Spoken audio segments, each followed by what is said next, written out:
En el marco de la celebración de los 80 años del Instituto Politécnico Nacional y los 100 años de la Escuela Superior de Ingeniería Mecánica y Eléctrica, le damos la bienvenida al ciclo de conferencias La visión de los egresados e investigadores politécnicos al ingeniero Arturo Cepeda Salinas, quien ha obtenido reconocimientos profesionales a nivel internacional. El ingeniero Arturo Cepeda Salinas es originario de la Ciudad de México, Distrito Federal. Es ingeniero en Comunicaciones y Electrónica de la Escuela Superior de Ingeniería Mecánica y Eléctrica del IPN. Además cuenta con una maestría en Ciencias en Ingeniería Eléctrica del Centro de Investigación y Estudios Avanzados del Politécnico. Durante su carrera ha incursionado en varios ámbitos profesionales, como académico, investigador y desarrollador, atrayéndole siempre más la actividad industrial, la que comenzó con la fundación de Succel S.A. en 1970. Esta marcó el inicio de otras 10 empresas que ha fundado a lo largo de 45 años en las áreas de telefonía, comunicaciones, electrónica, software y ecología, implementando más de 100 productos 100% mexicanos. El ingeniero Cepeda ha sido galardonado con múltiples distinciones, entre las que destacan la presea Lázaro Cárdenas como egresado distinguido del IPN, presea como académico de número de la Academia Mexicana de Ingeniería, presea como miembro distinguido de la Sociedad Mexicana Unificada de Egresados de Física y Matemáticas del IPN y Premio Nacional de Ingeniería Mecánica, Eléctrica y Ramas Afines 2013. También ha tenido cargos importantes, tales como presidente de Consejo de Honor del Colegio de Ingenieros Mecánicos y Electricistas, presidente de la International Olympiad in Informatics, director de coordinación de la ESIME en el IPN, presidente del Colegio de Ingenieros Mecánicos y Electricistas, secretario de la Academia Mexicana de Ingeniería, presidente de la Sección México del Instituto de Ingenieros en Electricidad y Electrónica, jefe del Departamento de Ingeniería en Comunicaciones y Electrónica de la ESIME Zacatenco y director general del Grupo Industrial Succel y Protectolada. Actualmente es presidente del Comité Mexicano de Informática, representante de México en el Comité Olímpico de la International Olympiad in Informatics, director general del Grupo Industrial Auronix en México, presidente del Consejo de Administración de Aurotec, académico titular de la Academia de Ingeniería de México, miembro del Consejo de Honor del Colegio de Ingenieros Mecánicos y Electricistas y vicepresidente de Prospectiva de la Unión Mexicana de Asociaciones de Ingenieros. Es un gusto contar con la presencia del ingeniero Arturo Cepeda Salinas. Muchas gracias, ingeniero. Bueno, de verdad es un placer. Muy amable por la invitación. Muchas gracias. Ingeniero, ¿qué significa en su vida el Instituto Politécnico Nacional? Yo creo que es algo que muchos de los que ahora están estudiando quieren saber.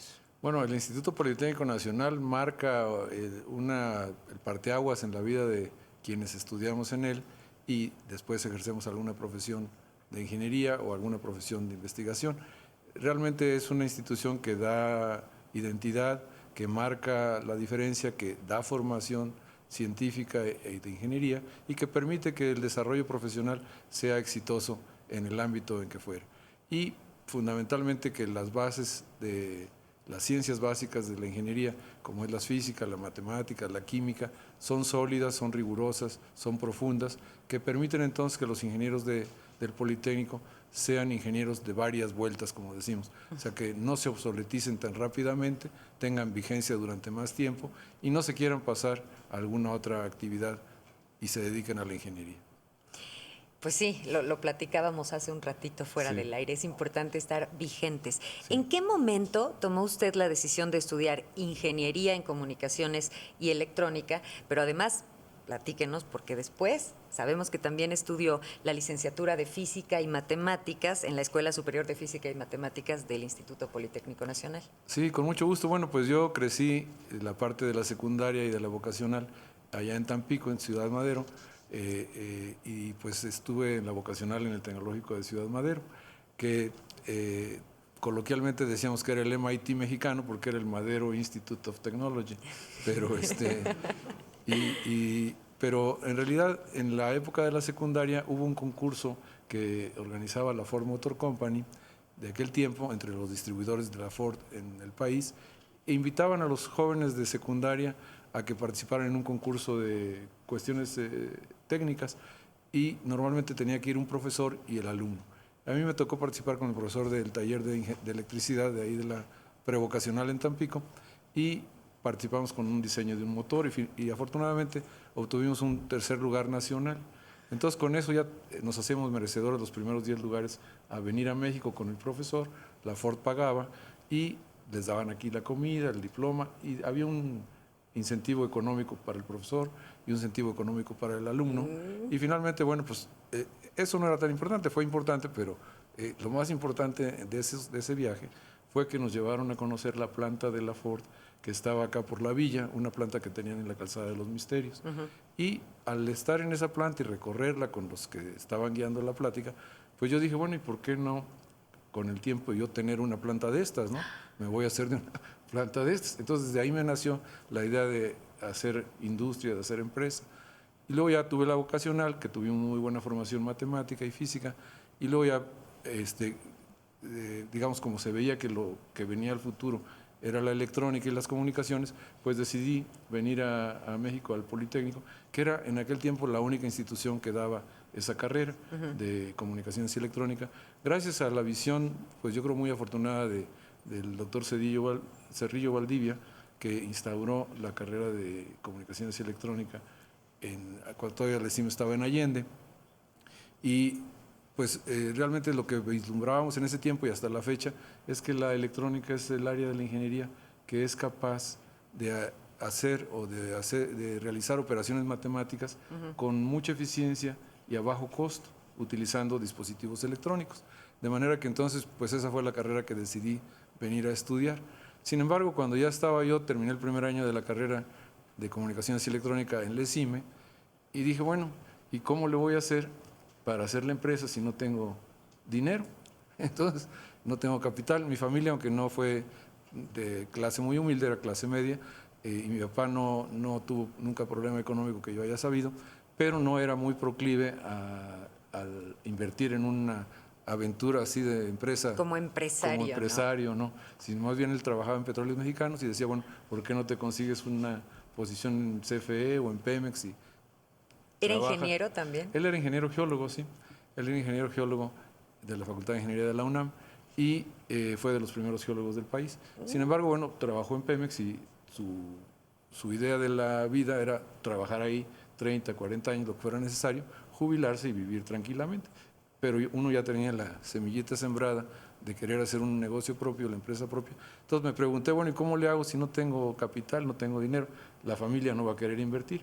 Entonces comprendí que si podía uno, digamos, presentar a la sociedad soluciones más avanzadas técnicamente que la mayoría de lo que en ese momento se ofertaba en el mercado, pues tenía uno posibilidades de vender las soluciones, vender los productos, y entonces fue que decidí entrar a la carrera de Física y Matemáticas en la tarde, y se pudo porque el que era director de la Escuela de Física y Matemáticas era un ingeniero Mendiola, Roberto Mendiola, egresado también del ECIME, y que él permitió que durante esos años hubiera quienes quisieran, ya sea de la ESIA, del ECIME, inscribirse en Física y Matemáticas, pudieran llevar las dos carreras. ¿Al mismo tiempo? Al mismo tiempo. Entonces entré al segundo año de carrera de Comunicaciones y Electrónica y al primer año de la carrera de Física y Matemáticas. De manera que terminé en 67 la carrera de Comunicaciones y Electrónica y me tocaba terminar en 68 la carrera de Física y Matemáticas. Pero se vino el problema de 68 y ya terminamos hasta abril de 69. Ok. Entonces, pero esa fue la razón por la que empecé a estudiar Física y Matemáticas. Y efectivamente fue la combinación correcta, porque al egresar y querer hacer empresa, empezamos a desarrollar controles industriales, controles de temperatura, de presión, de velocidad, de distintos tipos de controles industriales, y ofrecíamos soluciones muy novedosas de estado sólido en aquel tiempo, que eran muy novedosas, prácticamente sin relevadores, y les empezó a gustar a la gente y entonces empezamos a hacer que el negocio creciera. Y fue un negocio muy noble ese de los controles industriales, porque se hacían los pedidos programados, las empresas tienen sus stocks de controles de reserva, total que funcionó muy bonito. Pero esa fue la razón por la cual decidí también estudiar Física y Matemáticas. Me da la impresión, al escucharlo, de que tenía muy, muy clara su vocación, que en el momento en el que entró a la planta de Ford supo. Pero si no hubiera estudiado la carrera de Ingeniería en Comunicaciones y Electrónica y la de Física y Matemáticas, ¿qué rumbo cree que hubiera tomado su vida? ¿Qué otra cosa le gustaba? Bueno, a lo mejor hubieran tomado el rumbo que marcaba la familia, que en ese tiempo mi papá era geólogo de exploraciones petroleras, Ajá. y tal vez me hubiera yo dedicado a ciencias de la tierra, ya sea geofísica o geología, dedicado a la exploración petrolera y tal vez entrar a trabajar a Pemex. Era la formación familiar. Pero lo dice como un probablemente, tal vez, o en algún momento llegó a pensarlo. Bueno, sí lo pensaba yo en algún momento, pero cuando ya vino esto de la Ford y que dije, no, pues yo quiero tener una empresa de estas, entonces ya cambió el esquema, cambió el modelo y ya tuve que buscar otro camino, ¿no? Al grado que mi papá me decía, bueno, ¿y por qué no te vas a estudiar? Si quieres estudiar eso, ¿por qué no te vas a estudiar a Estados Unidos? Pero yo tuve unos compañeros que habían venido al ESIME antes que nosotros, pero en provincia, pues es como los hermanos grandes, regresa el amigo, compañero de 2, 3 años adelante que uno, y lo ve uno así como que, no, decía, no, es que el ESIME está, algunos se habían regresado. Ajá. En aquel tiempo el ESIME tenía en el reglamento que no se valía reprobar Nada. más de 3 materias y además no podía, estar debiendo más de 3 materias era ya expulsión, ¿no? Ya te salías, ¿no? Y si reprobabas alguna materia solamente tenías 3 oportunidades de examen a título de suficiencia. De manera que a mí me tocó conocer amigos que ya tenían cubierta su segunda oportunidad y ya venían por la tercera. Y a veces se pasaban todo un año preparándose para el examen para que no los dieran de baja del Politécnico. Y entonces, pues, yo dije, no, pues yo me quiero ir al ESIME y entonces ya fue que vine acá. Porque es difícil. Por Bueno, eso quiero. Sí, pues exactamente, es un reto y porque los compañeros algunos habían venido y se habían regresado, Sí. uno dice, no, pues yo sí voy a demostrar Yo que sí sé. puedo, ¿no? Que aquí los de Tamaulipas pueden y vamos allá a la ESIME. Y seguramente en esos años en los que estudió primero un año una carrera y después al mismo tiempo 2 y después todavía se extendió un poquito más para terminar la segunda, debe tener muchísimas, muchísimas anécdotas de su paso como estudiante en el Politécnico. ¿Cuál es una que usted recuerde o que tenga ganas de compartir con todos? Bueno, una es esa que les platicaba un poquito en forma velada, pero ahorita se las platico ya directamente. Cuando viene uno de provincia, pues viene uno así un poquito espantado porque lo que le contaron los compañeros que vinieron anteriormente, y los que se tuvieron que regresar porque no pudieron, y total que viene uno así medio ciscado, ¿no? Pero ya estando acá, empieza el profesor de matemáticas o el de mecánica en aquel tiempo, o de física, a hacer preguntas y dice, a ver quién sabe de esto, ¿no? Y finalmente cuando ya algunos no sabían o todos no sabían, y levanta uno por allá la mano, primero uno, bueno, en mi caso me senté siempre hasta el fondo porque como estaba uno así como observando el panorama y con temor de que vaya uno a fallar, entonces ya levantaba uno la mano y contestaba uno bien, entonces el profesor decía, bueno, ¿y usted dónde estudió la vocacional? Todos esperaban que dijera uno la vocacional 2, que era que la mayoría de los que venían al ESIME venían de la vocacional 2. Y le decía, no, es que yo estudié en el MIT. Ah, decía, pues muy bien, con razón, ¿no? Con razón. Con razón, Con pues razón. así será bueno. Y ya después ya les explicaba yo que el MIT era el Madero Institute of Technology, entonces ya caí en gracia, pero digamos, esa fue una de las anécdotas en el área de matemáticas. Se llamaban en aquel tiempo matemáticas superiores. Y luego en la asignatura de mecánica, también del primer año, tuvimos un profesor muy destacado que había sido el mejor promedio de su generación de ingeniería eléctrica, muy responsable, muy acucioso y todo. Y en algún examen, porque nos hacían los exámenes más o menos cada 2 meses, era plan anual, y entonces en algún examen me sentaba él hasta adelante, decía, a ver, venga usted para acá. Ya me sentaba ahí y ya resolvía yo el examen. Eran exámenes de 2 horas. Y había pasado yo creo que unos 40, 45 minutos. Y me dice, ¿qué pasó, Cepeda? ¿Ya lo resolvió? Le digo, sí, nada más lo estoy revisando. Dicen, eran 5 problemas. Dice, no, pues ya, entréguelo, ¿no? Entonces ya se lo entregué y él ahí en el examen ya lo revisó y pues saqué todos bien. Entonces dijo, no, pues tiene su rosario aquí, ya tiene su 10, ya váyase, ¿no? Entonces, otra anécdota. Y así, luego a veces había anécdotas que con el paso del tiempo va uno, y con las 2 carreras que ya estaba yo estudiando, Sí. tenía uno mucho más bases matemáticas que los compañeros. Entonces, en algunos casos, ya cuando estábamos en tercero o cuarto año de la carrera, ya algunas cuestiones de teoremas ya muy especializados de comunicaciones o de cuestiones de antenas. Pasaba uno a explicarlo cuando algún profesor no llegaba, ya los mismos compañeros decían, a ver, platícanos cómo estuvo Cuéntanos esto, tú. ¿no? Cosas de ese estilo se dieron con frecuencia. Y también la cuestión de como iba en la mañana a la CIME y en la tarde a la Escuela de Física y Matemáticas, entonces no tomaba yo apuntes porque ya no te daba el tiempo ni de revisarlos. Entonces prácticamente terminaba uno la carrera de la mañana, ibas a comer y regresabas en la tarde y ya terminabas a las 10 de la noche. Entonces lo que les hacía yo a los compañeros es pedirles sus apuntes unos 10 minutos antes del examen, ya les dabas una repasada y luego sacaba uno mejor calificación que el compañero. Decía, ay, pues te presté mis apuntes. Yo Pues te sí. los presté. Pues sí, Pues pero sí, no los sí, leíste. pues sí, no los leíste. Sí. Muy bien. Oiga, y aparte de esas anécdotas que son muy bonitas, creo que siempre como estudiante hay uno, dos o tal vez tres, pero normalmente hay un profesor. Un profesor que se vuelve en alguien importante. ¿Hay recuerdos que usted guarde de algún profesor que haya sido importante en su formación académica? Pues sí, uno de ellos es este que mencionaba yo de ingeniería El- mecánica, que era... ¿El de matemáticas? No, el de mecánica. Al que le decía que estudió... No, que entregara yo el examen rápido. Ajá. Sí, ese era ingeniero electricista, pero daba mecánica. Y él, pues realmente fue una buena impresión, porque es un ingeniero que hizo la carrera ya grande, o sea, empezó a hacer la carrera a los 35 años y había acabado a los 40, y cuando nos dio clase a nosotros tendría como unos 45 y trabajaba en CFE. Y total que él había hecho su carrera con mucho esfuerzo, pero era brillante. Y él se llamaba, sí, yo creo que ya murió, pero se llamaba Rodolfo Romero Carrera. Luego ya más adelante en la carrera de electrónica, de comunicaciones, hubo un profesor que era el ingeniero Mario Vázquez Reina, que también ya murió, que también fue muy destacado y muy austero, muy parco, muy disciplinado, muy rígido, muy estricto, que también da una formación muy rigurosa. Tuvimos algunos profesores también en el área de comunicaciones destacados, algunos profesores que estuvieron trabajaban en la industria, en televisión, en Televisa, como el ingeniero Ruesga, que nos daba televisión, nos daba radiotransmisión. Y pues sí, si hace uno memoria, se acuerda uno de unos 10 cuando menos, muy buenos Muy profesores. importantes. Sí, había un mayor que nos daba cálculo vectorial, que era mayor del ejército, el mayor España, y también él nos hacía venir a las 6 de la mañana a clases. Todavía los trolebuses empezaban a las 5:30, entonces en ese tiempo viví yo en la colonia Roma, y entonces agarrábamos el primer trolebús que venía de la UNAM hacia el Politécnico y llegábamos a penitas porque ya no dejaba entrar después de que estaba las 6 de la mañana, ¿no?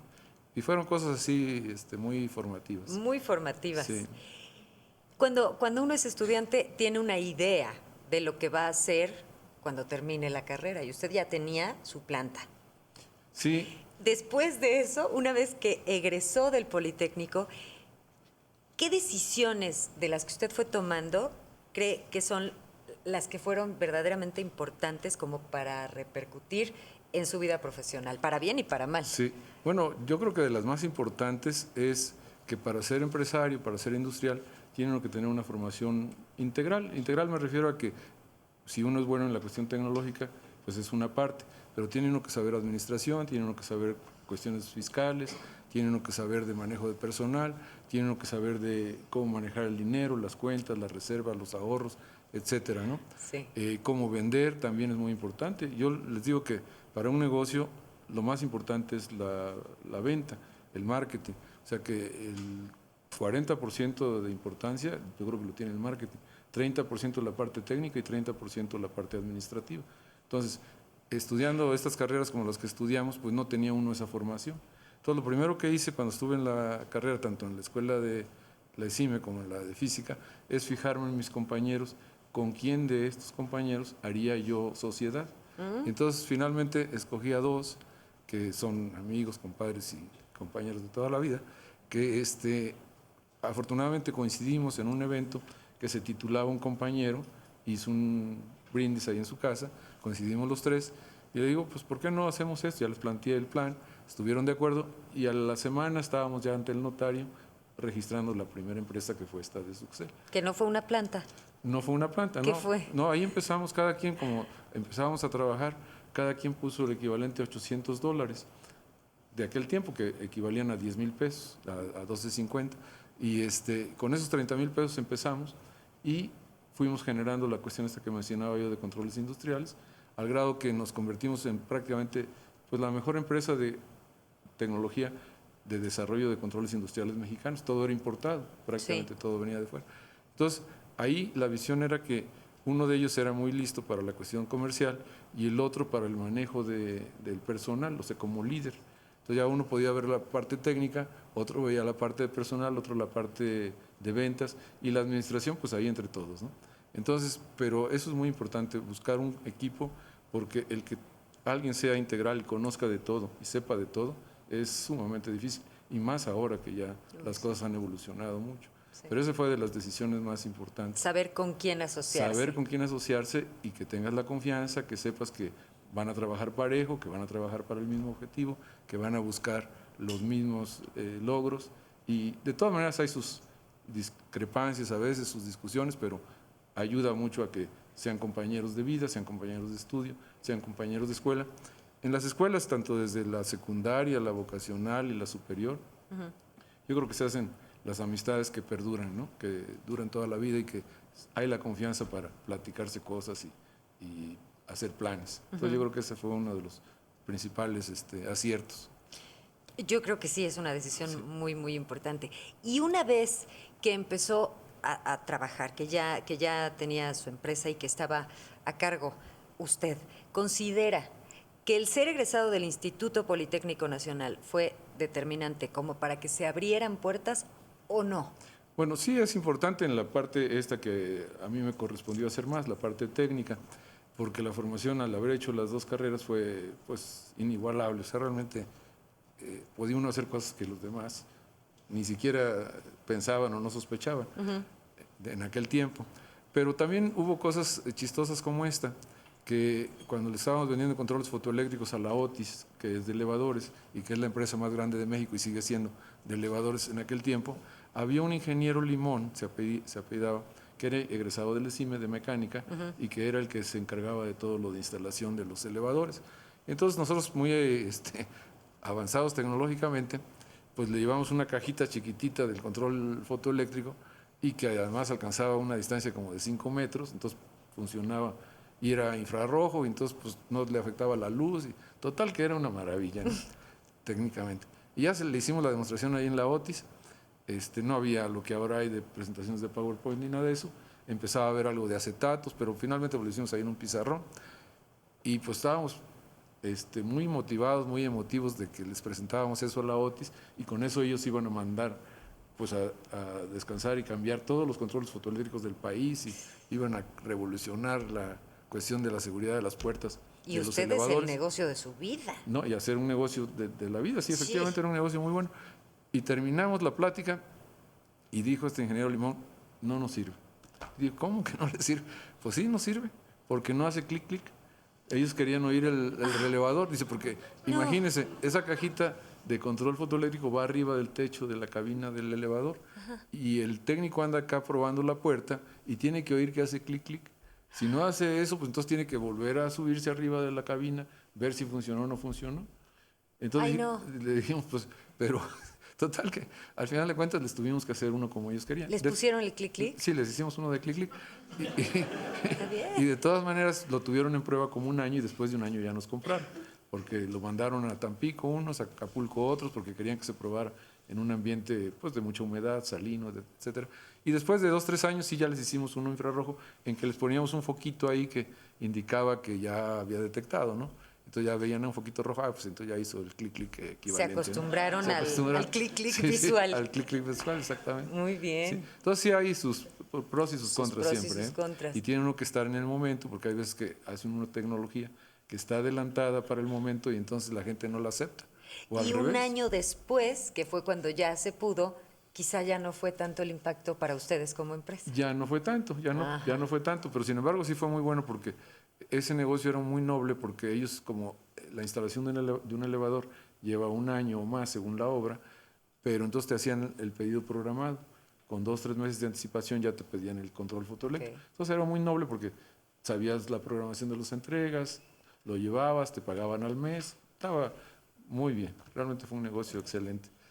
Eran épocas de, Muy de buenas, bonanza sí. en muchos sentidos. Sí. ¿Cómo ve? Y también ahí sucedió una cosa muy interesante, porque cuando el ingeniero dijo que no servía, le dijimos, pero se valía en aquel tiempo.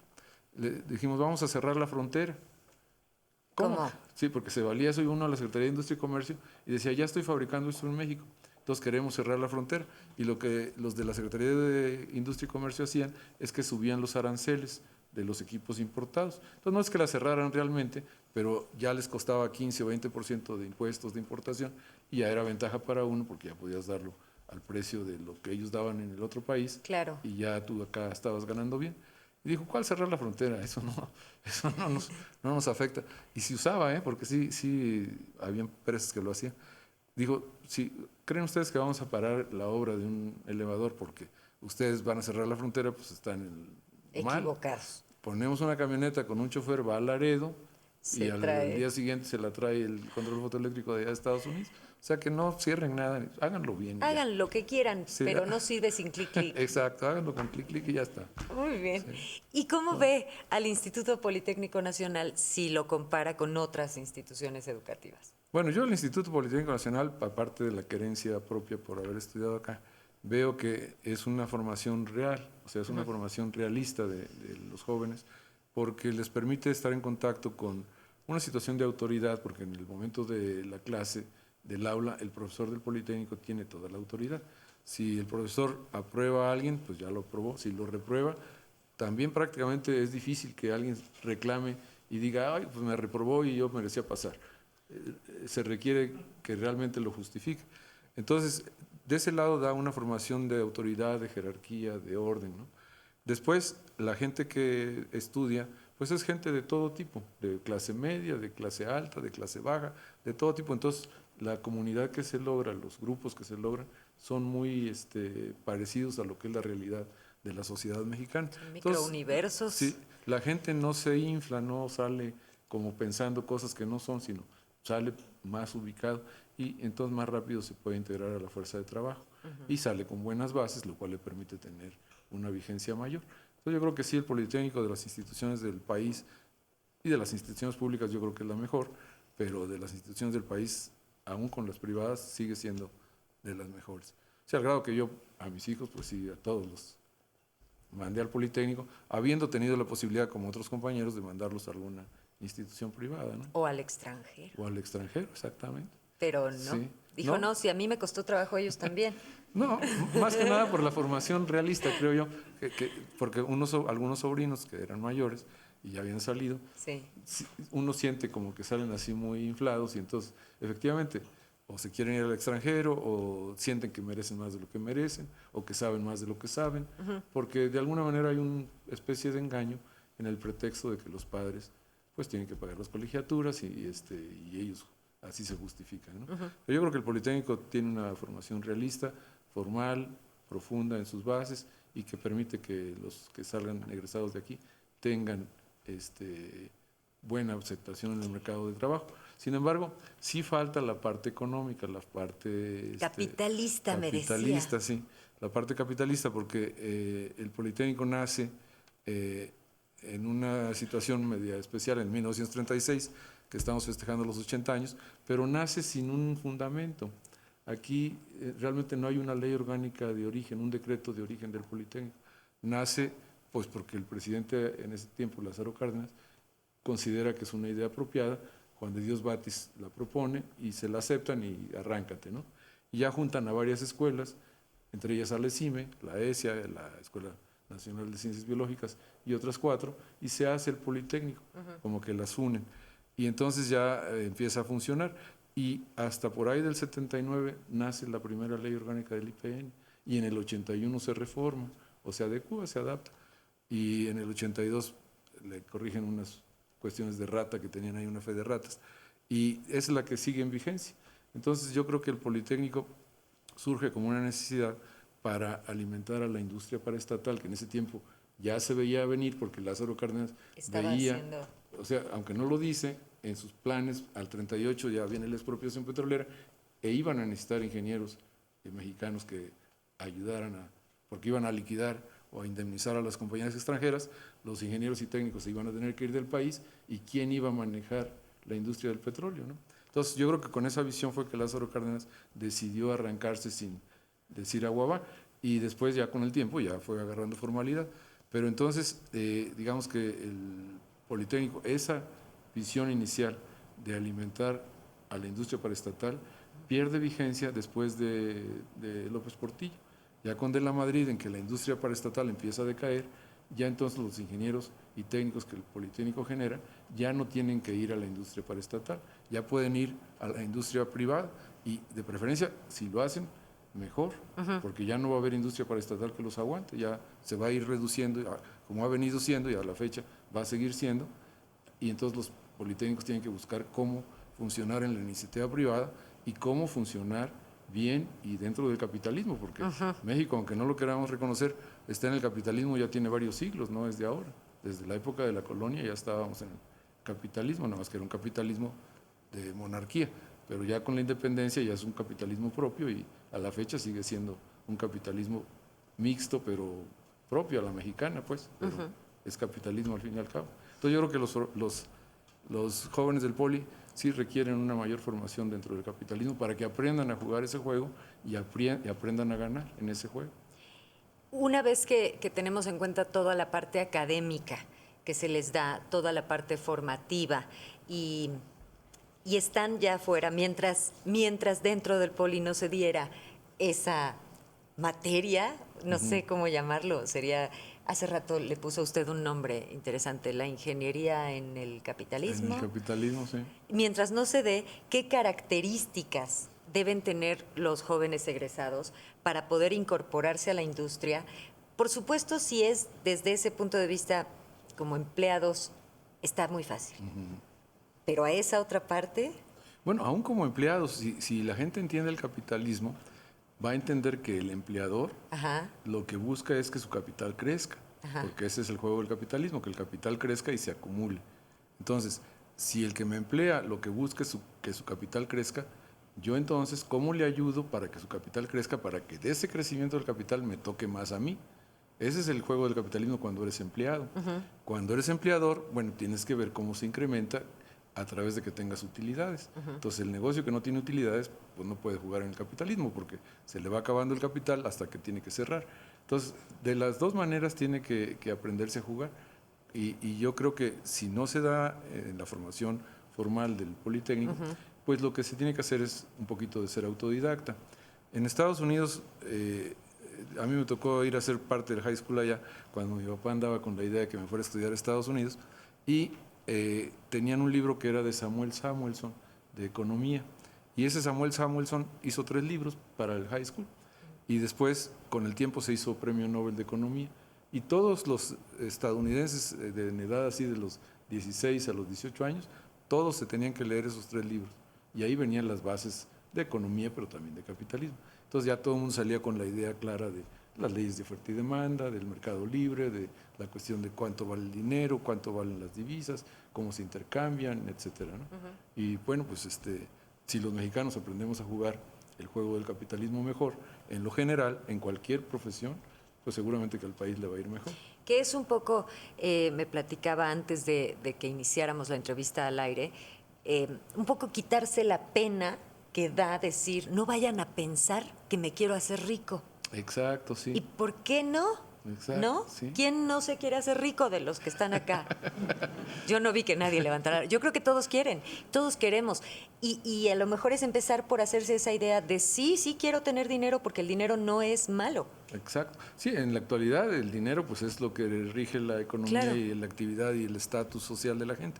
De manera que si uno es capaz de generar riqueza a través de sus conocimientos, sus habilidades, sus relaciones, pues su arte o lo que sea, y esa riqueza es a través de las utilidades, porque es la manera lícita de hacerlo, se declaran las utilidades, se paga una contribución, que antes los abuelitos y papás decían voy a pagar mis contribuciones, ahora se dice los impuestos. A mí se me hace que la palabra de impuestos está un poquito fuera de lugar porque no hace participativa a la gente. No. Si tú dices voy a pagar mis contribuciones, se entiende que de la riqueza que generaste, una parte tú contribuyes al Estado para que te mantenga la infraestructura funcionando y tú puedas seguir generando riqueza. Pero actualmente es un impuesto. Actualmente es un impuesto, pero si lo ve uno Sí. como contribución, por ejemplo, yo les digo ahí luego en la empresa, les digo, bueno, si viene el vecino y toca la puerta y dice, oiga, a ver, ¿por qué no me sale y me ayuda? Y me detiene la escalera y yo me subo al poste y cambio el foco porque ya está parpadeando. Dice, no, espérate, pues yo estoy aquí trabajando en otras cosas, yo lo que sé hacer es esto otro, no andar deteniendo escaleras y queriéndome ahí subir y me caigo y qué. Entonces, yo le pago con gusto una contribución al gobierno de lo que yo ya gané, de mi riqueza que generé, para que me mantenga las calles bien, los baches bien, digo, los baches bien aplanados, no bien. Sí, lo están re bien. El drenaje, la luz, el agua, etcétera, de manera que yo pueda seguir generando riqueza, porque eso lo sé hacer bien, en eso soy fuerte, en eso me gusta hacerlo, entonces no quiero que me distraigan con que cámbiale el foco o que vente a hacer la Claro. talacha porque hay que tapar el bache ni nada de eso, ¿no? Entonces, creo que esa visión, pero ahí sería muy, y bueno, y sí se dice el Registro Federal de Contribuyentes. Así se dice. Sí se dice, pero ya cuando es la parte práctica, te dicen, tienes que pagar tu impuesto sobre la renta Sí. o tu impuesto de valor agregado. Ya no es la contribución del valor agregado, la contribución sobre tu renta, ¿no? Entonces, yo creo que esa parte debería de cambiar para que los mexicanos se sientan contribuyentes, participativos, entiendan que de la riqueza que generan, parte le toca al Estado porque es el ente que va a mantener la infraestructura y aparte va a hacer programas sociales que permitan la permeabilidad social, que permita que haya más estabilidad económica y más Claro. estabilidad social, ¿verdad? Claro. Sí. Y eso se puede hacer desde varias trincheras. Yo digo que como la empleador, mejor como- formación es de la época de la vocacional para adelante. Antes de la vocacional como que no se capta muy bien, pero ya de la época de la vocacional en adelante, sí. Tendrían que empezar a buscarlo los jóvenes desde ya o los papás de los jóvenes, ver la manera de Esa- meterles estas ideas en la cabeza. Desde Sí. su perspectiva, ahora que ya es usted un egresado destacado del Instituto Politécnico Nacional, ¿cuáles considera que han sido los cambios más importantes que ha tenido la institución? Porque después de que usted egresó, ya vio también al instituto desde la perspectiva de un papá, ya todos sus hijos pasaron por acá, y me imagino que sigue cerca del Poli. Sí, sí. ¿Qué cambios siente que Bueno, sí están como para decir, en mis tiempos pasaba sí, esto y hoy? yo creo que uno de los cambios fundamentales es haber pasado del plan anual al plan semestral. Ese fue un Ok. cambio fundamental porque el año era muy largo y lo que decíamos, si alguien reprobaba una materia, se tenía que esperar todo un año para ver si la pasaba. Entonces ahorita, bueno, se acortan los tiempos, la dosificación de conocimientos también es más distribuida, permite que el alumno vaya agarrando más su paso y ese fue un gran logro.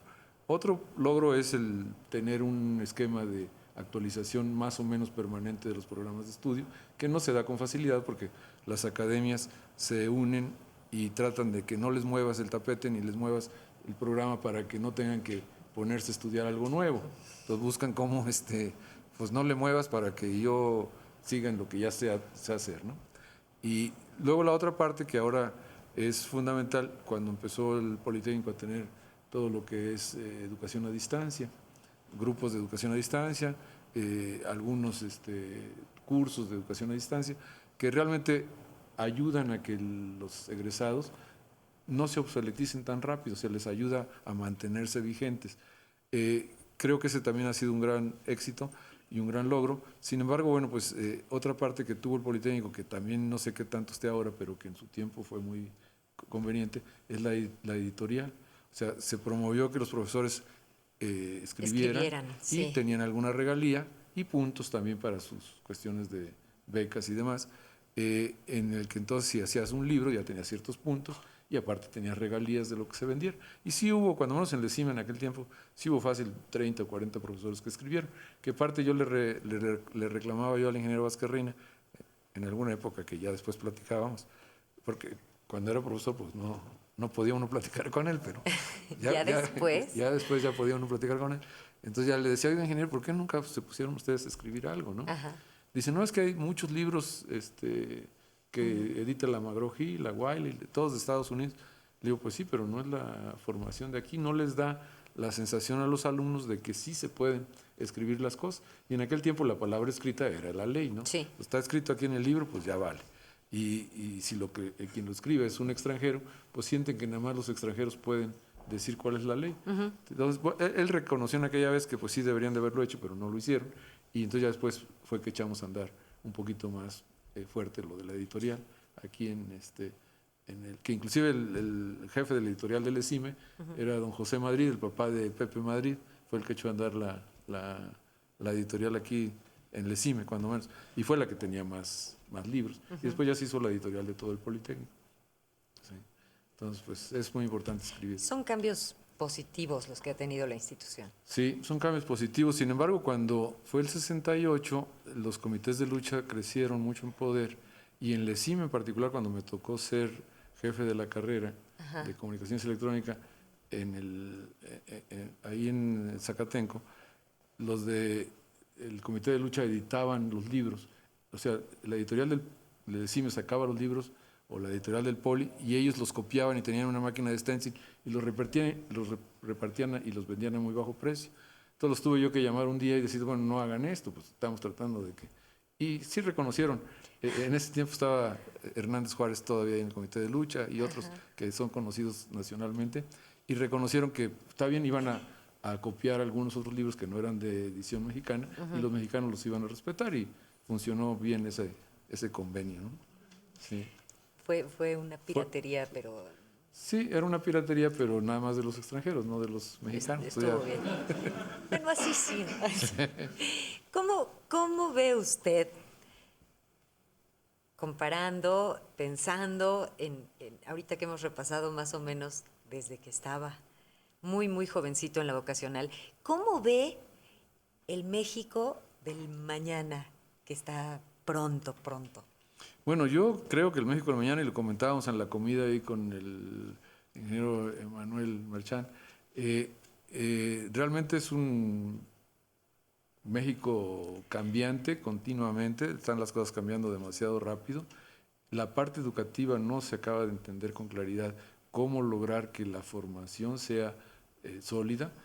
Hay demasiada información en la nube, como se dice ahora, demasiada información en el Internet con mucha accesibilidad, con mucha facilidad. Hay demasiada datos también, y entonces el manejar todo eso a los alumnos de ahora los distrae demasiado, porque en las clases, yo supongo, no me ha tocado dar clases últimamente, pero de lo que he oído, los alumnos están ahí mensajeando en la hora de la clase. Si el profesor se pone así exigente y les dice, ya no estés mensajeando, pues la gente pues lo ve como que está chiflado, ¿no?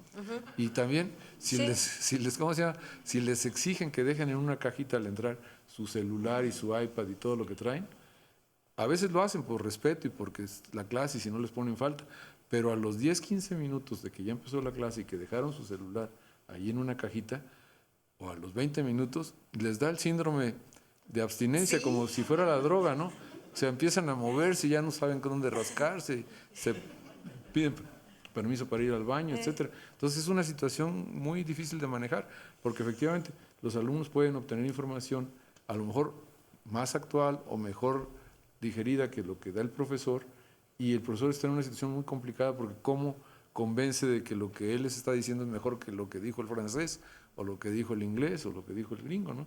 No está fácil. Sí. Entonces, pues es un reto, es un desafío para el Politécnico y para cualquier institución de educación, de vocacional para arriba. Todavía los de primaria y secundaria medio que se pueden controlar, pero ya lo que es vocacional y profesional y posgrado ya no está fácil. O sea, realmente se ve México con esa cuestión para la educación, pero también se ve con muchas más oportunidades que antes. Sí. O sea, México, estamos en algunos casos muy rezagados en algunas áreas, y al tener rezagos es como decían en algún momento, cuando viene crisis en algún lenguaje como el japonés, quiere decir oportunidad. Bueno, Sí.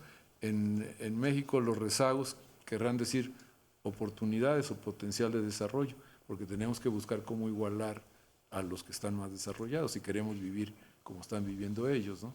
Entonces, pues tiene uno que buscar cómo lograr reducir esos rezagos, acortar esas brechas, buscar atajos, encontrar cómo hacerlo más rápido que lo que ellos lo hicieron, porque si no nos va a tomar el mismo tiempo que a ellos, ¿no? Claro. Entonces, Más o menos para empezar a cerrar ya, para finalizar los temas, ¿hacia dónde cree usted después de esto último que dijo a mí me parece muy importante y me parece que es una cosa que se debe dar en casa, es una formación y que aún así resulta muy, muy complicado en cuanto los niños cruzan la puerta, porque nos dice, de verdad es desde niños, desde secundaria, vocacional.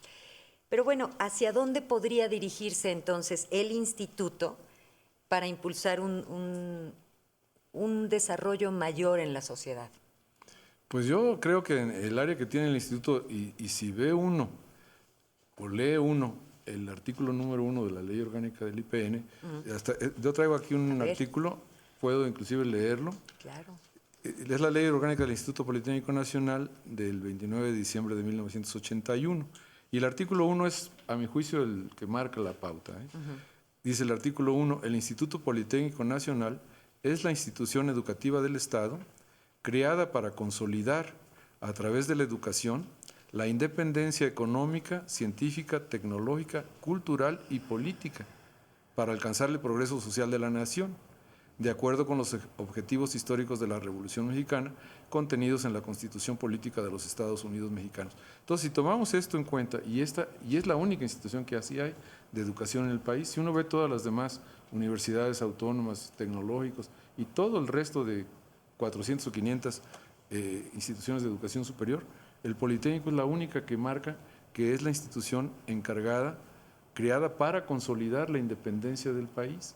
Y lo menciona en lo económico, científico, tecnológico, cultural e inclusive lo político. Sí. Entonces, eso haría que el Politécnico marcara la pauta de quienes deben de liderar la independencia de este país en estas áreas.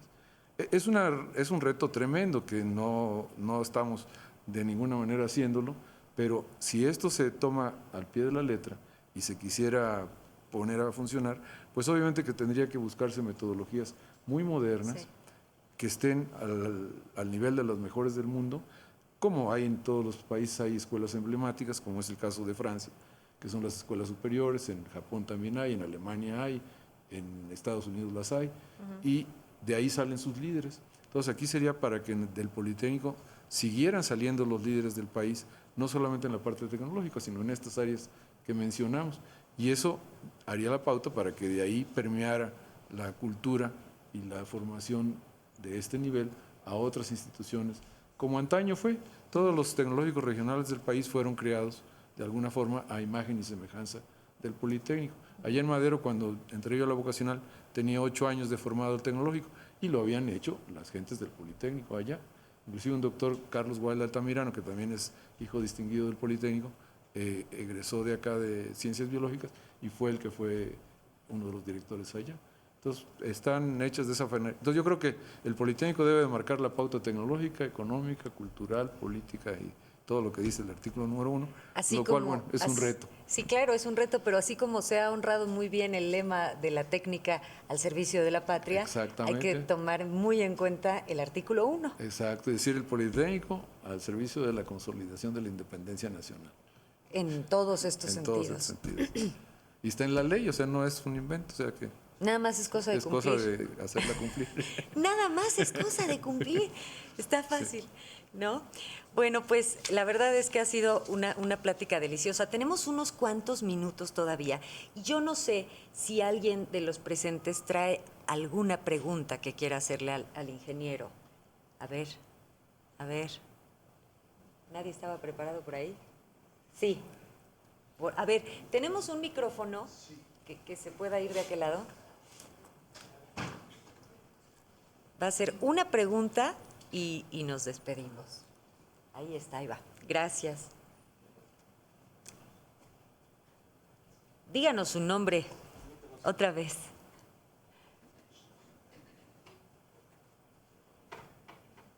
Ahí va. Buenas tardes. Juan Aranda, director de posgrado. Otra vez, porque apenas iba agarrando nivel. Juan Aranda, director de posgrado. Gracias. Ingeniero, un par de preguntas, si se me permite. La primera es muy sencilla. ¿A qué edad comenzó su primera empresa? Y la segunda es, ¿qué idea tiene usted de las empresas sociales? Gracias. Sí, bueno, la edad en que empecé la primera empresa es a los 23 años. Yo nací en el 46, pero cumplo hasta junio y esta la registramos en mayo del 1970, o sea, casi 24 años. Precisamente porque estaba haciendo todavía la maestría, de ahí en el Cinvestav. Y la segunda, en cuanto a las empresas sociales, pues tienen sentido si el gobierno las controla y las dirige, porque es la parte que le corresponde al gobierno. El poder hacer esta cuestión que llamábamos de permeabilidad social, de distribución de recursos, de distribución de ingresos, etcétera, y de bienestar social. El que está en el capitalismo y es empresario, lo que quiere y lo que busca, aunque no te lo digan a veces, es que su capital crezca y se acumule y crezca más y se acumule más. Y de esa manera es el poderío de la empresa capitalista. Entonces, indiscutiblemente, invariablemente, lo que van a buscar es que el capital crezca y van a contribuir al gobierno y eventualmente cuando ya creció mucho su capital, como sucede con algunas empresas que uno conoce, ya se dedican al altruismo en parte. Dicen, pues voy a donar $1 millón o $1,000 millones para tal o cual causa, casi siempre cosas que la sociedad quiere, y así es como se distribuye de alguna manera el ingreso. Hay veces que no lo pueden ni distribuir, hay casos como ahorita el de la Apple, que tiene tal cantidad de cash, de capital acumulado, que no saben ni en qué invertirlo, ni cómo distribuirlo, ni se lo quieren dar a los socios, ni nada.